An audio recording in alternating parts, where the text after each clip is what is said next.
C'est bien aussi d'être cash avec ses potes.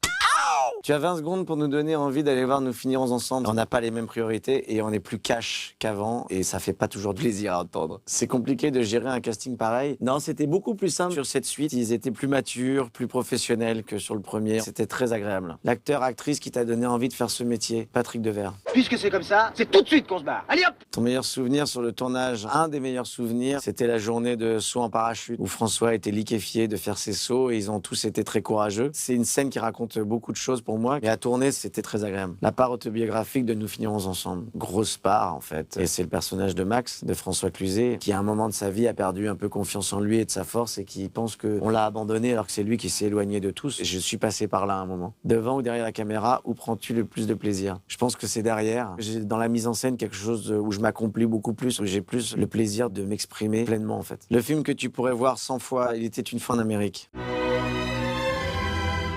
C'est compliqué de tourner un film choral. C'est toujours compliqué, surtout si on veut faire exister tout le monde et si on veut que tout le monde soit présent dans le film, mais pas que dans le dialogue. Et je trouve que c'est toujours très intéressant de voir les autres, quand on est à table, écouter ceux qui parlent. C'est quoi le plus grand défi de l'histoire de l'humanité? Le plus grand défi, c'est que chacun, de manière indépendante, prenne conscience qu'il faut changer et que les gens qui nous gouvernent ou les industriels puissent prendre conscience qu'on ne veut plus de cette vie-là et qu'on ne veut pas cette planète-là pour nos enfants. Il paraît que tu pratiques la boxe, tu nous montres ton meilleur enchaînement.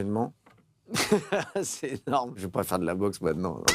Le rôle que tu aurais aimé jouer. Je viens de le jouer. C'est un rôle que je viens de faire dans un film qui s'appelle Au nom de la terre, dans lequel je joue un agriculteur qui va sortir en septembre. Ça parle de quoi, Vivant? C'est l'histoire de Gabriel, 30 ans, qui intègre une émission prestigieuse et qui va devoir s'intégrer au sein d'un groupe de grands reporters qui font face à un métier qui change à cause des nombreux canaux de l'information et qui vont tout faire pour sauver leur émission. Tout le monde veut bosser avec nous, hein. C'est quoi ton truc? Je sais réparer une caméra. Prends-la avec toi. Patrie! Il y a une attaque à Bangui. Un gilet pare-balles. Les 3/4 de la planète sont en train de crever. Lui, il nous demande du rêve. Ce qui a changé de votre regard sur le métier de journaliste depuis le tournage. Je ne pensais pas que c'était plus difficile maintenant de partir avec des moyens longtemps sur un conflit ou faire une enquête. Avant, on partait à 4 ou 5. Maintenant, parfois, on fait à la fois l'interview, le montage, on s'occupe du son et que les équipes sont aussi réduites. Et en même temps, c'est ça qui est magnifique, c'est que c'est des super-héros qui travaillent dans un bureau.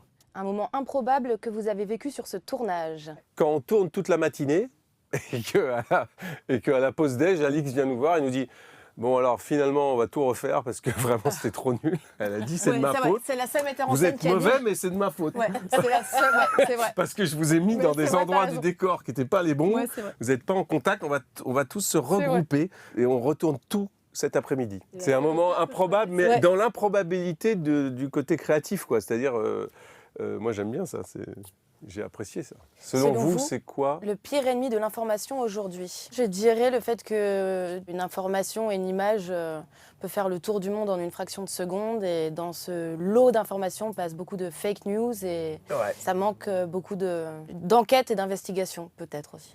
la chose la plus folle que vous ayez faite pour obtenir un rôle? J'ai jamais essayé d'obtenir un rôle. Peut-être que je peux poser la question. C'est vrai. Moi, je la pète en deux. Moi, j'ai jamais eu. Jamais essayé d'obtenir un rôle, Essayer d'obtenir un rôle. Non, parce que le c'est que j'ai jamais La essayé. classe. La classe, Pascal Arbillot. Non, c'était plutôt pour dire, je me suis jamais battue et c'est ça qui est dommage, c'est que je pense qu'il faut se battre parfois. Mais non, mais reste sur ce que tu as dit, c'était bien. Non, c'était bien, la classe avec le costume en blond et tout, c'était top. Oh putain. Top. La chose surprenante que vous avez appris sur ce tournage de Vivant, que certains animaux... certains animaux sont très proches des acteurs, parfois.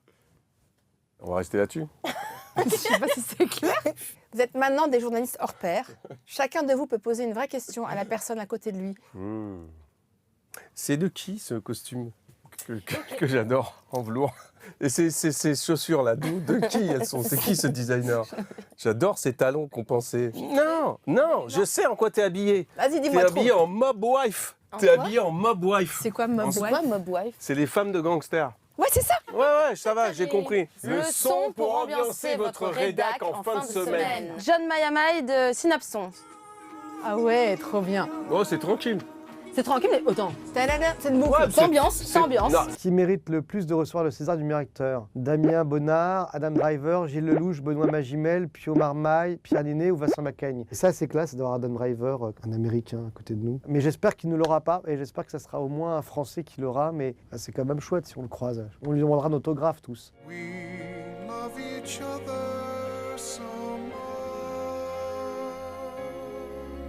Tu nous pitches Médecin de nuit. C'est Michael, un médecin de nuit qui aide les usagers de drogue. Il fait des ordonnances pour qu'ils puissent s'en sortir. Et puis petit à petit, il est pris dans une affaire de trafic de Subutex. Et donc ça va être comment Michael va réussir de revenir à la lumière, de revenir dans la vie et de s'en sortir, quoi. Le médecin que tu détestes aller consulter, en vrai c'est le dentiste. Ça fait mal. En fait non, c'est pas vrai, ça fait pas mal. Mais ça fait peur. Ça existe vraiment le trafic de Subutex. Ça existe vraiment. Des médecins et des pharmaciens ont été arrêtés. Mais c'est très important que le Subutex soit donné aux usagers de drogue parce que ça aide vraiment les gens à s'en sortir. Mais oui, il y a du trafic du Subutex. Alors le film qui t'a donné envie de faire du cinéma? Oh, un peu bêtement, c'est les films de Spielberg quand j'étais enfant. Les Indiana Jones, je me rappelle du Parrain, de Coppola. Ces films-là, ouais, ils m'ont vachement donné envie de faire des films. Et puis ils m'ont vachement donné envie de faire plein de métiers différents. Donc je m'étais dit, tiens, pourquoi pas faire la mafia? Mais bon, ça me paraît une mauvaise idée. Pourquoi pas être archéologue? Mais ça me paraît pas une très bonne idée ni facile. Donc finalement, je suis devenu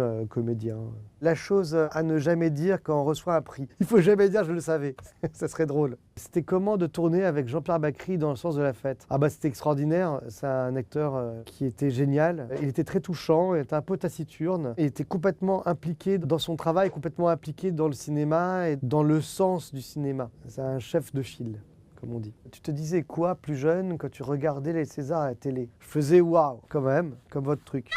Voilà. Non, j'étais fasciné par le chic des acteurs. Bon, je m'ennuyais beaucoup aussi quand même, mais non, je trouvais ça beau de voir tous ces gens-là. Si tu l'as, tu le mettras où ton César? Un peu par terre, dans une chambre, ça peut être un peu chic. Il paraît que tu seras bientôt à l'affiche avec Jonathan Cohen. Ouais, dans un film qui s'appelle En même temps, de Gustave Carvane et Delépine, complètement fou, de A à Z. Donc je suis impatient que les gens le découvrent. Et Jonathan est hilarant, comme très souvent. J'adorerais être avec Jonathan là même pour parler des Césars, parce que je ne sais plus rien faire sans lui maintenant. J-2 avant les Césars, tu vas faire quoi avant de t'y rendre? Je pense que je vais déjà chercher un costume, un beau costume. Un beau costume que je n'ai pas, donc je vais essayer de me faire prêter un costume. À bon entendeur,